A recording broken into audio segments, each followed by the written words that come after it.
De número 6.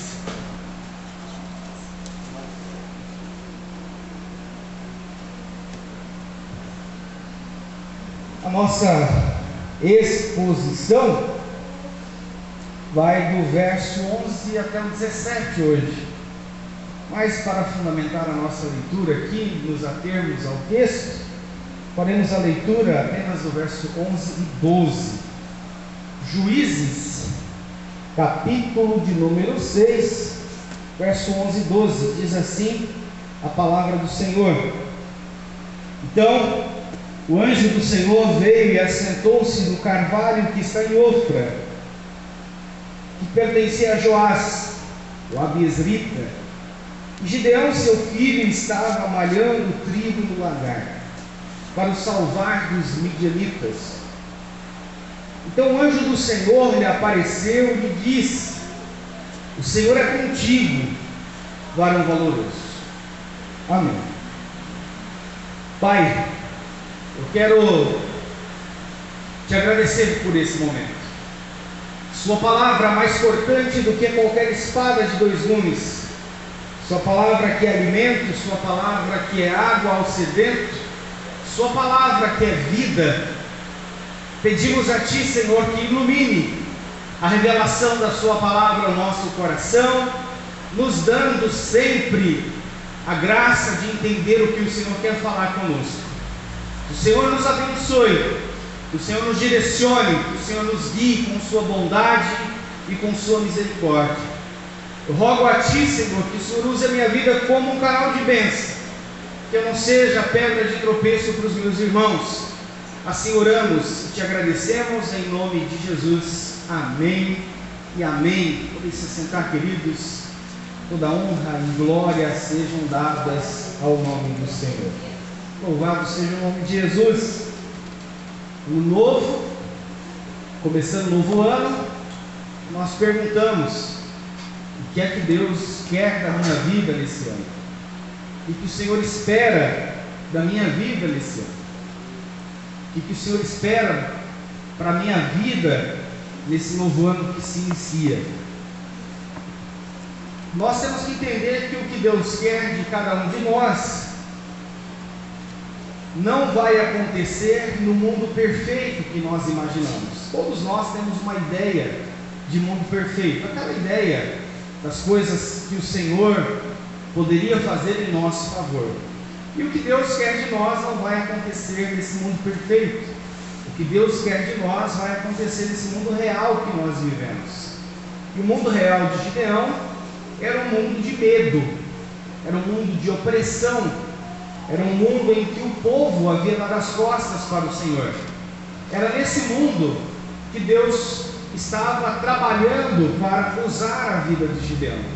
O texto do verso 11 diz que Gideão, filho de um abiezrita, estava malhando o trigo no lagar. O lagar era um lugar onde as uvas eram prensadas e ali se fazia o vinho, o mosto. Neste caso, era um lugar fechado, um lugar sem espaço. E Gideão estava ali malhando o trigo no lagar. Estava fazendo de tudo para defender a sua colheita dos midianitas. O texto diz isso, para salvar os midianitas. Os midianitas viam as coisas, as plantações, as colheitas sendo trituradas, sendo debulhadas, e eles iam lá e roubavam dos israelitas. Roubavam porque haviam dado as costas para o Senhor. É nesse contexto que Gideão está vivendo, um contexto de medo, de perseguição, um contexto a qual ele não consegue viver a sua vida normalmente. Essa é a grande verdade. Gideão está vivendo essa realidade. Quando nós olhamos para a história de Gideão, nós conseguimos traçar um paralelo com o nosso tempo. As duas histórias quase que estão lado a lado no que está acontecendo hoje. Todos nós começamos esse ano com medo do que vai se suceder com o novo governo. Todos nós temos essa apreensão do que vai acontecer. Tudo isso faz parte da nossa vida, assim como fazia parte da vida de Gideão. Só que tem um detalhe maravilhoso que nós não podemos desconsiderar. Mesmo Deus que estava lá no passado com Gideão, é o mesmo Deus que está conosco hoje. Louvado seja o nome de Jesus. Amém.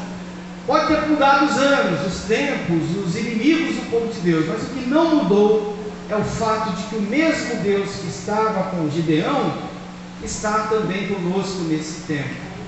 E o que chama muita atenção, em primeiro lugar, nesse texto, é quando Deus chamou Gideão. Normalmente, nós falamos o seguinte, glorificamos a Deus quando falamos isso: Deus é com o povo dele, Deus é sobre o povo dele, Deus é pelo povo dele. Então nós sempre louvamos a Deus. Deus é conosco, Deus é por nós, Deus está agindo através de nós. Só que o que chama muita atenção nesse texto é que Deus, o Senhor, também está agindo apesar de Gideão. E aqui que é um ponto muito importante para a nossa reflexão hoje. Deus é conosco apesar de nós. Deus era com Gideão apesar dele. Se você olhar para esse texto, você vai perceber que de alguma forma Deus é muito bom, apesar de quem Gideão era. E se você olhar para a nossa vida, você vai perceber que Deus é muito bom, apesar de quem nós somos. A primeira coisa que chama atenção aqui, pelo fato de Deus ser com Gideão apesar dele, é o verso 13. O Senhor aparece para Gideão e fala para ele no 12: o Senhor é contigo, varão valoroso. Se o Senhor falasse isso para qualquer ser humano, nós deveríamos dobrar o joelho e louvar o Senhor. Amém, o Senhor é comigo. Só que a resposta de Gideão no verso 13 é: ai, Senhor meu, se o Senhor é conosco, porque tudo isso nos sobreveio. Ao invés de ele louvar ao Senhor, ele reclama. Ele diz: o que é feito, e que é feito de todas as suas maravilhas, que nossos pais nos contaram, dizendo: não nos fez o Senhor subir do Egito? Porém agora o Senhor nos desamparou e nos deu na mão dos midianitas. Gideão, ao ouvir da boca do próprio Deus: o Senhor é contigo, eu sou com você, Gideão declara: se o Senhor é comigo, por que tudo isso aconteceu? No verso 13, a parte final diz: então por que o Senhor me desamparou? Sabendo que não foi o Senhor quem desamparou, foi o povo de Deus que deu as costas para o Senhor. Aliás, é uma dinâmica do livro de Juízes, o povo dar as costas para Deus. O que o povo estava vivendo era a colheita das suas ações do passado, da sua desobediência e rebeldia. Mas Gideão, ele reclama com o Senhor, ele murmura com o Senhor. E aqui nós vemos que Deus escolheu Gideão apesar da sua murmuração.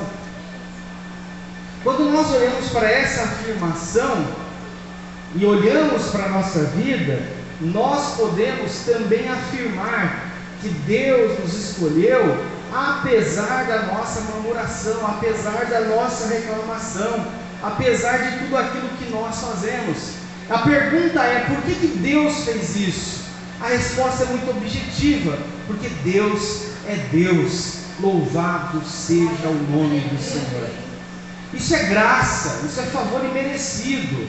É Deus escolhendo um homem que reclama, é Deus nos escolhendo apesar da nossa reclamação, apesar da nossa murmuração. Deus escolheu Gideão apesar de quem ele era, Deus nos escolheu apesar de quem nós éramos. Isso é o que é muito claro no versículo de número 13. No próximo ponto, o verso 14, o Senhor vai responder Gideão. Ele nem vai explicar, não dá para explicar o inexplicável para Gideão. Nós sabemos que não foi Deus quem desamparou o povo, foi o povo que deu as costas para o Senhor. No verso 14 o Senhor disse: então o Senhor olhou para ele e disse: vai nessa tua força e livrarás a Israel da mão dos midianitas. Porventura não te enviei eu? Agora, Gideão vai mostrar uma segunda característica do apesar. Deus escolheu Gideão apesar de ser Gideão. No verso 15 ele diz: e ele disse: ah, Senhor meu, com que livrarei Israel? Deus falou: você vai fazer algo grandioso. Ele diz: ah, mas como é que eu vou fazer isso? A resposta de Gideão é: a minha família é a mais pobre de Manassés. Quando Gideão fala de Manassés, se você olhar lá o livro de Gênesis, Êxodo, Número, Levítico, Deuteronômio, você vai perceber que Manassés era uma das menores tribos. Ele faz questão de afirmar: a minha família, verso 15, é a mais pobre em Manassés. Manassés já é uma família pequenininha. E a família de Gideão, ele considera ser a família mais pobre de Manassés. Ele diz, continua dizendo: e eu, o menor na casa de meu pai. Deus falou para ele: Gideão, você vai livrar o povo de Israel. A resposta de Gideão é: mas como, Senhor? Se eu já sou da família de Manassés, que é uma família insignificante, a minha família dentro de Manassés é a mais pobre, e eu dentro da minha família sou o menor. Isso é o que nós chamamos, o que é chamado hoje na psicologia moderna de complexo de inferioridade. Gideão foi escolhido por Deus apesar de se considerar um nada. Irmãos, se tem uma coisa que nós precisamos aprender com a Bíblia Sagrada, é que o fato de sermos pecadores e sermos alcançados pela graça de Deus, nos dá sobre nós um significado tão grande, tão profundo, que nós nunca poderíamos olhar para Deus e nos considerarmos como Gideão se considerava, porque se fizermos isso, estamos pecando contra o Senhor. O apóstolo Paulo disse algo muito interessante em Romanos capítulo 8. Ele faz uma pergunta: quem intentará acusação contra os escolhidos de Deus? Essa pergunta ele responde: porque é Deus quem nos justifica. Se nós olharmos para a palavra de Deus, nós vamos perceber que a partir do momento que o sacrifício de Jesus nos alcança, nós passamos a ser considerados não mais uma criatura qualquer, mas passamos a ser considerados filhos do Deus Altíssimo, participantes da sua natureza, participantes da sua vida. Então não interessa, pouco importa qual tenha sido o seu passado, pouco importa quem tenham sido os seus familiares, pouco importa o que eles não têm, o que eles não tiveram, o que eles não têm hoje, pouco importa para o Senhor. Para o Senhor o que importa é que você foi escolhido para uma missão. E se você, apesar disso, insistir em se considerar a pior coisa desse mundo, você não entendeu quem é Deus na sua vida. Você precisa entender quem é o Senhor na sua vida. Gideão foi escolhido apesar da reclamação dele. Gideão foi escolhido, mesmo ele não se considerando nada, mas ele foi escolhido. Só que tem um detalhe, olhando para esse texto, o que fica muito claro é o verso 16. O Senhor lhe disse, Deus nem estica: não, Gideão, você é amado, você é uma pessoa muito querida, nossa, Gideão, nós te amamos, Deus Pai, Filho e Espírito Santo, temos um amor especial por você. Você é a coisa mais importante da redenção. O Senhor nem explica isso, porque não convém explicar. E o Senhor continua no verso 16. E o Senhor lhe disse: porquanto eu hei de ser contigo, tu ferirás os midianitas como se fosse um só homem. Mesmo com a insistência dele falar que não é nada, Deus fala: beleza, Gideão, o que você acha ou não acha, pouco importa. O fato é que você vai fazer o que eu estou deixando para que você faça. E aí, de forma surpreendente, o verso de número 17. E ele me disse: se agora tem achado graça aos teus olhos, dá-me um sinal, que és o que comigo falas.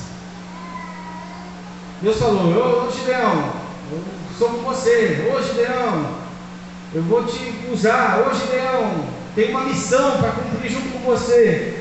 Aí no final, o que o Gideão fala? Então me dá um sinal, que é o Senhor mesmo. Deus escolheu o Gideão apesar da sua falta de fé.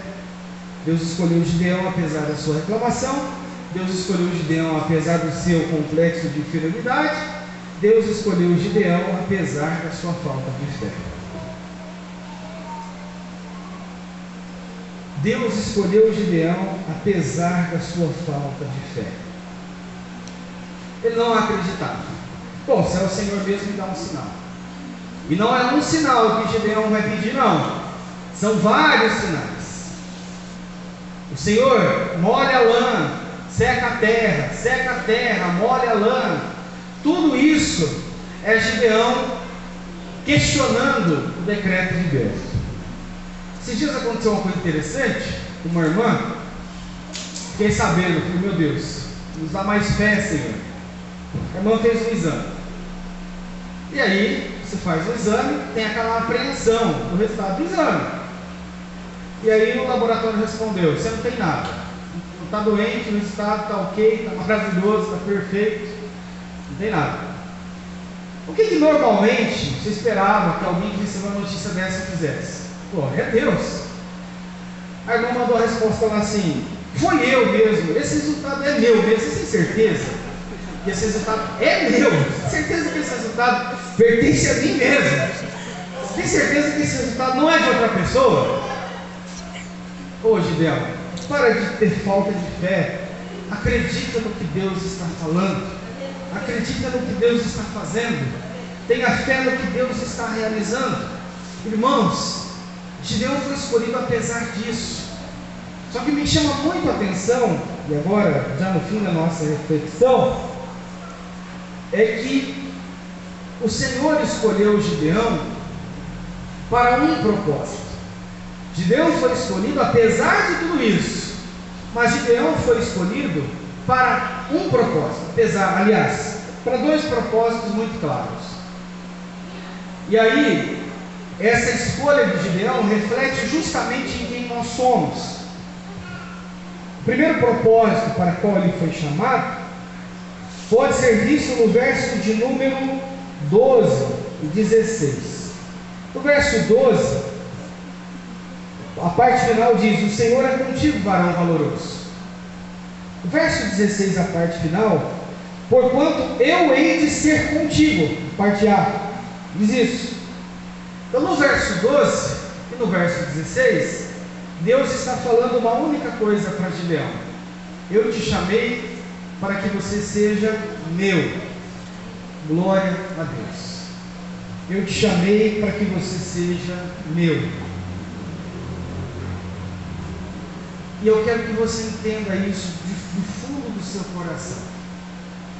Você, assim como Gideão, foi chamado para ser do Senhor. Normalmente, nós somos medidos por aquilo que nós fazemos. Fulano de tal faz tal coisa, fulano de tal faz tal coisa. Nossa sociedade mede as pessoas por aquilo que elas fazem. Com o Senhor, essa dinâmica é um pouco diferente. O Senhor olha para nós e estabelece para cada um de nós como propósito o que nós somos. Logo, Deus nos chamou para ser dele. Antes de fazer qualquer coisa para Deus, Deus chamou Gideão para ser dele. E entenda que é num tempo em que as pessoas não são do Senhor, as pessoas dão as costas para o Senhor.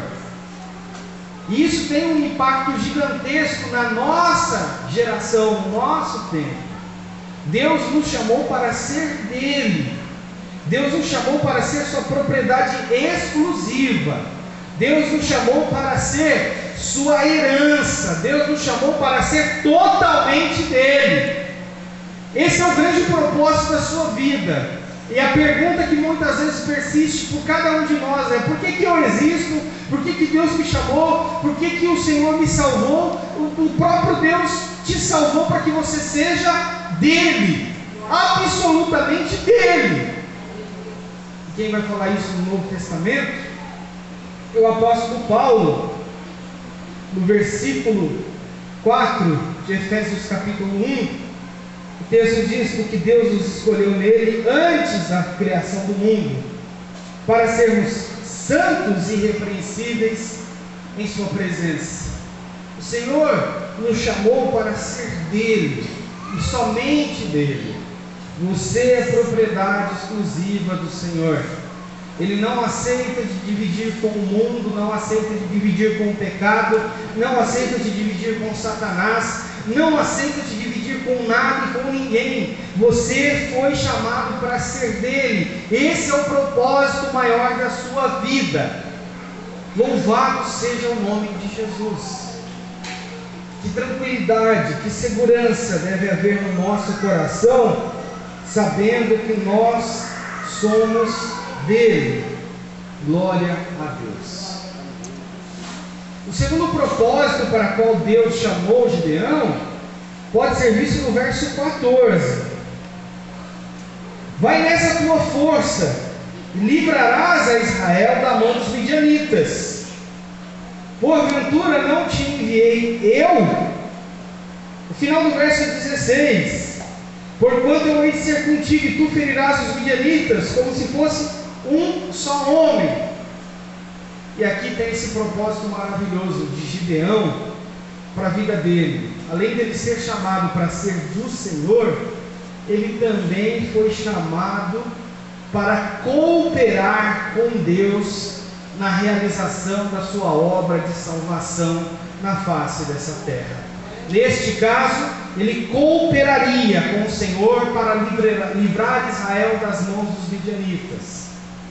É para isso que ele foi chamado. Ele pertence ao Senhor, mas foi chamado para estar muito próximo de Deus, para cooperar com Deus, com aquilo que Deus está realizando na face dessa terra. Nós somos chamados para sermos do Senhor, mas também fomos chamados para viver ao lado do Senhor, de modo que cooperemos com Deus, com aquilo que Ele está fazendo. E o que Deus está fazendo hoje? Salvando a humanidade dos seus pecados. Quem disse isso foi o apóstolo Paulo, também em 2 Coríntios capítulo 5, verso 20. Ele diz: portanto somos embaixadores de Cristo.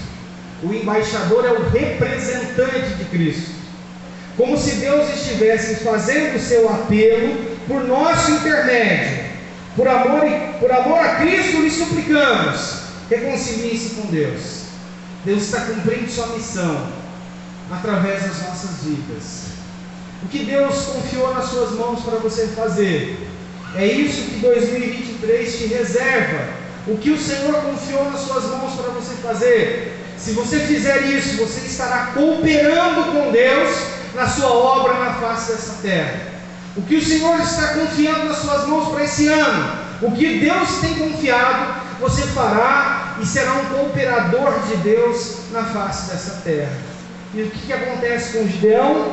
Depois de muita relutância, depois de muita insistência, ele aceita o seu chamado e vai ser um instrumento de Deus para livrar o povo de Israel da opressão. Querido, não relute, não resista ao chamado do Senhor, porque certamente, quanto antes você aceitar, melhor será para a sua vida, para que você encontre a plenitude do Espírito e viva sob o seu propósito na face dessa terra. Aceite o que Deus tem reservado para a sua vida e viva isso de forma maravilhosa nesse ano de 2023. Deus escolheu Gideão apesar de quem ele era. Deus nos escolheu apesar de quem nós somos. Deus escolheu Gideão com um propósito muito claro: ser dele e livrar Israel da mão dos midianitas. Deus te escolheu com um propósito muito claro: ser dele e cumprir a missão que Ele te deu na face dessa terra.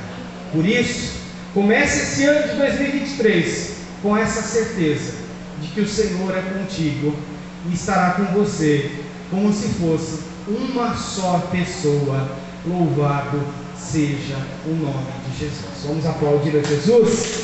Glória a Deus. Eu quero convidar você